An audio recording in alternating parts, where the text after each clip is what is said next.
Europe আর আফ্রিকার দূরত্ব মাত্র ১৪ কিলোমিটার। এক পাশে স্পেন, অন্য পাশে মরক্কো, মাঝখানে জিব্রাল্টার প্রণালী।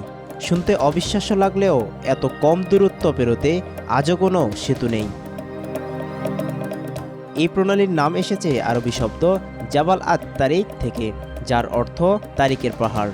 ৭১১ সালে মুসলিম সেনাপতি তারিক বিন জিয়াদ এই পথ দিয়েই স্পেনে প্রবেশ করেছিলেন।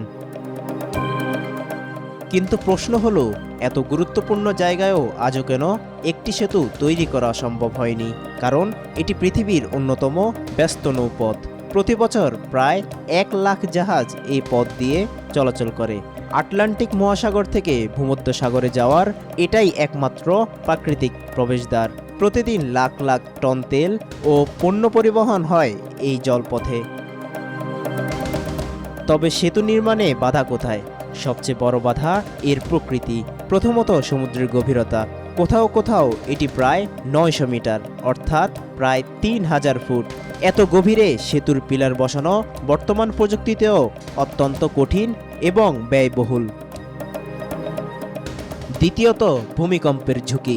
এখানেই মিলেছে আফ্রিকান ও ইউরেনেশিয়ান টেকটনিক প্লেট, ফলে এলাকাটি ভূমিকম্প প্রবল।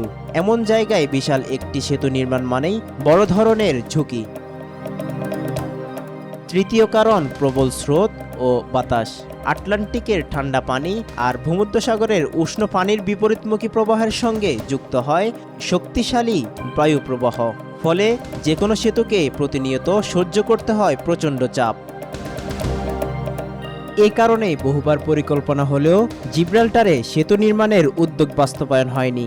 এখন স্পেন ও মরক্কো সমুদ্রের নিচ দিয়ে একটি রেল টানেল নির্মাণের পরিকল্পনা করছে, তবে সেটিও কতটা সফল হবে তা সময় বলে দেবে। সবশেষ একটি মজার তথ্য, আমাদের পদ্মা সেতু নির্মাণেও ছিল বিশাল প্রকৌশল চ্যালেঞ্জ, কিন্তু জিব্রাল্টারের গভীরতা, ভূমিকম্পের ঝুঁকি এবং সামুদ্রিক স্রোতের সঙ্গে তুলনা করলে বোঝা যায় কেন মাত্র ১৪ কিলোমিটার দূরত্ব পেরিয়ে আজও ইউরোপ আর আমেরিকাকে কোনো সেতু যুক্ত করতে পারেনি। মেহেদী হাসান, আজকাল।